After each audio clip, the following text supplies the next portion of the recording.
ভারত বনাম আফ্রিকা 5 ম্যাচের টি-20 আয়ের সিরিজে প্রথম ম্যাচটা ভারতীয় টিম জিতেছিল, দ্বিতীয়টা আফ্রিকা টিম ভারতকে হারিয়ে জিতে গেল। তো এখন আমরা সিরিজ লেভেল, একটা ভারত একটা আফ্রিকা। তৃতীয় ম্যাচের জন্য ভারতীয় প্লেইং 11-এর যে ঘোষণাটা করলো সেটা দেখে সাউথ আফ্রিকা চমকে যাবে, কেননা ভারতীয় টিমে অনেকটাই পরিবর্তন করেছে। তো কে বাদ গেল, কেই বা টিমে চান্স পেল? তো বন্ধুরা, ভারত বনাম সাউথ আফ্রিকার 5 ম্যাচের টি-20 সিরিজে একটা ভারত একটা আফ্রিকা। তৃতীয় টি-20 ম্যাচের জন্য ভারতীয় প্লেইং 11 দেখে চমকে গেল। ভারতীয় প্লেইং 11-এ অনেকটাই চেঞ্জ করেছে বিসিসিআই। তো কাকে দিল চ্যালেঞ্জ? ভারতীয় এই আশ্চর্যজনক প্লেইং 11-এ কে চ্যালেঞ্জ পেলে? তো বন্ধুরা, তোমরা যদি ভারতীয় টিমকে ভালোবাসো তাহলে এই চ্যানেলটাকে সাবস্ক্রাইব করে একটা লাইক করো। ফেসবুক থেকে দেখলে ফলো, কমেন্ট, শেয়ার এবং লাইক করো। আর সুন্দরভাবে একটা কমেন্টে লিখে দাও আমরা ভারতীয় টিমকে ভালোবাসি। তো চলো বন্ধুরা, দেরি না করে চটপট করে দেখে নেবো ভারতীয় তৃতীয় টি-20 ম্যাচের জন্য প্লেইং 11টা কে চ্যালেঞ্জ পেল আর কত দূরই শক্তিশালী।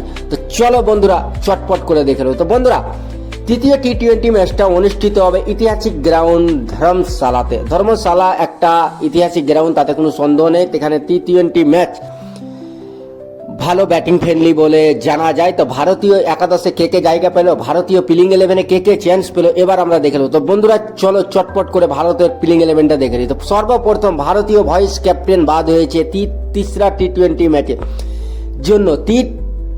তৃতীয় টি-20 ম্যাচের জন্য ভারতীয় ভাইস ক্যাপ্টেন শুভমন গিলকে টিম থেকে ছাঁটাই করেছে, তাকে টিম থেকে বাদ দিয়েছে।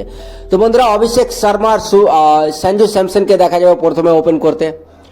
অভিষেক শর্মা আর সঞ্জু স্যামসন। অভিষেক শর্মা দুর্দান্ত ফর্মে আছে, সঞ্জু স্যামসন সাউথ আফ্রিকার এগেন্স্ট ভালো ক্রিকেট খেলে। সঞ্জু স্যামসন টি-20 ফরম্যাটে ভালো ক্রিকেট খেলে। 3 নম্বরে দেখা যাবে বন্ধুরা সূর্যকুমার যাদব, ভারতীয় ক্যাপ্টেন। 4 নম্বরে দেখা যাবে বন্ধুরা তিলক বর্মা। হ্যাঁ বন্ধুরা, দ্বিতীয় ম্যাচে যে তিলক বর্মা 62 রান করেছিল, সেই তিলক বর্মাকে 4 নম্বরে দেখা যাবে ভারতীয় প্লেইং 11-এ।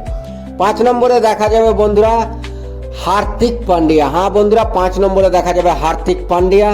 6 নম্বরে দেখা যাবে অক্ষর পটেল।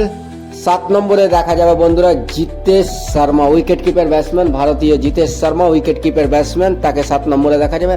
8 নম্বরে দেখা যাবে শুভম দুবে। 9 নম্বরে অর্শদীপ সিং। 10 নম্বরে জসপ্রীত বুমরা। আর নম্বর 11তে থাকছে বরুণ চক্রবর্তী। বন্ধুরা, এর মধ্যে একটাই চেঞ্জ হতে পারে, শুভম দুবের জায়গায় কুলদীপ যাদবকে তৃতীয় টি-20 ম্যাচের জন্য চেঞ্জ করা যেতে পারে, কেননা সেই ধর্মশালাতে স্পিন বল একটু খানিক ভালো মাদত করে, তার কারণে কুলদীপ যাদবকে চ্যালেঞ্জ দিতে পারে। তো বন্ধুরা, এখানেই সুস্থ থেকো, ভালো থেকো। আর ভারতীয় প্লেইং 11টা কতদূর শক্তিশালী তোমরা কিন্তু কমেন্টে জানাও। আর বন্ধুরা, চ্যানেলটাকে ফলো করো। ফেসবুক থেকে দেখলে, ইউটিউব থেকে দেখলে চ্যানেলটাকে সাবস্ক্রাইব করো বন্ধুরা।